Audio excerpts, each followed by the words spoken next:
की कोई बात नहीं सुनता। वो बड़ा भी हो गया था लेकिन कुछ काम नहीं करता। इस बात से कालू कौवा तो बहुत दुखी रहता। कालू जी, आप बाहर से आ रहे हैं, जग्गू को कहीं देखा? मैंने उसके लिए केसर वाली खीर बनाई है। हाँ, जैसे मैं तो बाहर से घूम के आ रहा हूँ और कमाने के लिए जग्गू गया हुआ है। तुम तो बस जग्गू का नाम लेते ही लड़ने लगते हो। अभी वो बच्चा है, खेलने खाने की उम्र है उसकी, ना कि कमाने की। सही कहा, चिड़िया का बेटा, कबूतर का बेटा सब जग्गू के साथ के हैं और कई सालों से कमा रहे हैं। बस तुम्हारा बेटा है जो अभी तक बच्चा है। उन दोनों पति पत्नी में ऐसे बहस हो रही थी, तभी जग्गू कौवा बाहर से आता है। मम्मा, बहुत भूख लगी है, क्या बनाया है खाने में? मेरे लाडले, आज केसर वाली खीर बनाई है, रुक मैं देती हूँ तुझे।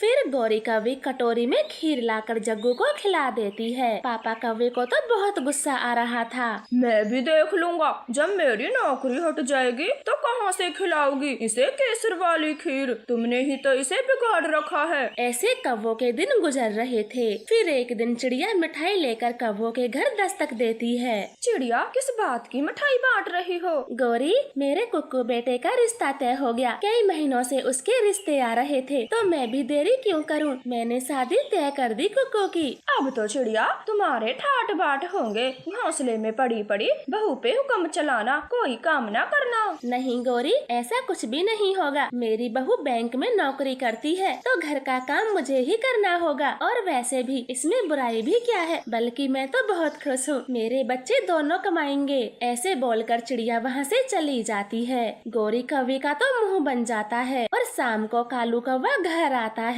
लो गौरी, आज मैं मटर पनीर लाया हूँ, जल्दी से बना दो, मेरा खाने का बड़ा मन है। गौरी कौवी कालू के हाथ से थैला लेकर रसोई में चली जाती है। कालू कौवा सोच में पड़ जाता है। आज गौरी को क्या हो गया, एकदम चुप है, कोई तो बात है, पूछना पड़ेगा। फिर कालू कौवा उसके पीछे पीछे रसोई तक जाता है और बात पूछता है। गौरी, क्या बात है, आज बड़ी उदास दिख रही हो? रहने दे, मैं तुमसे गुस्सा हूँ। अपना जग्गू कितना बड़ा हो गया है, अब उसकी शादी नहीं करोगे तो क्या बुढ़ापे में बहू ढूंढोगे? मैं तो कब का तैयार हूँ, लेकिन उस निठल्ले के लिए कोई रिश्ता तो आए। कान खोल के सुन लो, ऐसे इंतजार में तो नहीं बैठ सकते, आपको ही लड़की कभी ढूंढनी होगी। ठीक है, मैं कल मामा जी के जंगल जाऊंगा, उनकी बैठक मुझसे ज्यादा है, वही जग्गू की शादी करवा देंगे।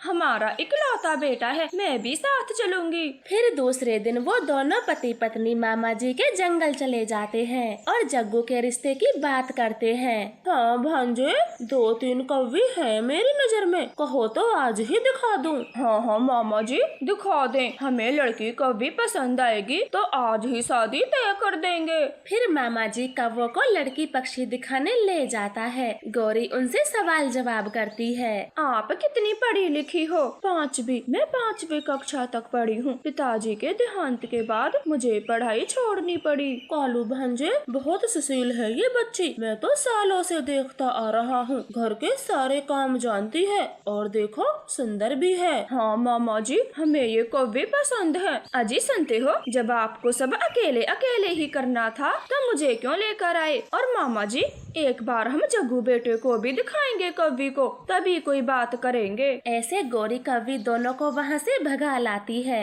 रास्ते में कालू कौवा गौरी से पूछता है। गौरी, क्या बुराई थी उस कौवी में? कितनी सुंदर थी, समझदार थी। हमारे बेटे के लिए ऐसी कौवी मिल पाना बड़ी भाग्य की बात है। मैं उसे कैसे पसंद करती, वो बस 5 पढ़ी थी। रानू की बहू तो बैंक में नौकरी करती है, मुझे भी अपनी बहू नौकरी लगी चाहिए। गौरी बहू, किस नौकरी में लगा पड़ा है जग्गू बेटा? कालू बता रहा था कोई काम नहीं करता और कालू की कोई बात भी नहीं मानता, फिर उसके लिए कमाऊ बहू कहाँ से मिलेगी? मामा जी, तभी तो उसके लिए कमाऊ बहू ढूंढ रही हूँ, कम से कम वो मेरे बेटे को कमा के तो खिला देगी। गौरी कौवी की ये बात सुनकर मामा तो चौंक जाता है। कालू भांजे, मुझे नहीं लगता गौरी जैसी बहू ढूंढ रही है, ऐसी तुम्हें मिलेगी भी या नहीं? तुम वापस जाओ, मेरे बस की बात नहीं है ये। ऐसे कहकर मामा जी तो अपने घर चला जाता है। वो दोनों भी अपने जंगल लौट रहे थे। रास्ते में उन्हें अपना बेटा जग्गू कौवा दिख जाता है। वो अपने छिछोरे दोस्तों के साथ बैठा सिगरेट पी रहा था।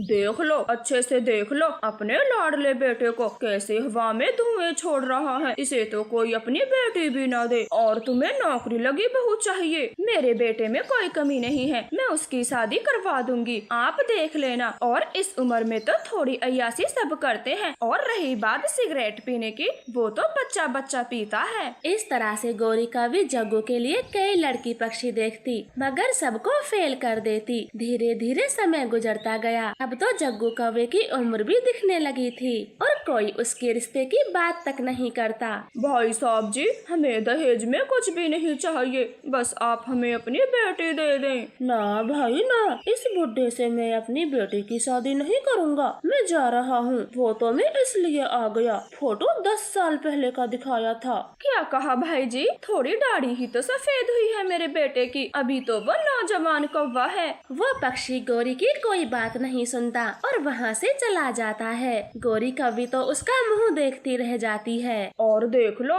नौकरी लगी हुई बहू के सपने, अब क्यों इसे रोक रही थी? पहले तो सुंदर सुंदर कवियों को फेल करती रही, अब क्या हुआ है? क्यों नहीं कर देती अपने बेटे की शादी? कालू जी, मुझसे बहुत बड़ी गलती हो गई। आप एकदम ठीक बोलते थे। अब मेरे बेटे की शादी कब होगी? चिड़िया का बेटा, कबूतर का बेटा, सबके 2-2 बच्चे हो गए। इस तरह से गौरी कवि तो बहुत पछता रही थी। उसे एहसास हो गया था उसने कई कवियों को फेल करके कितने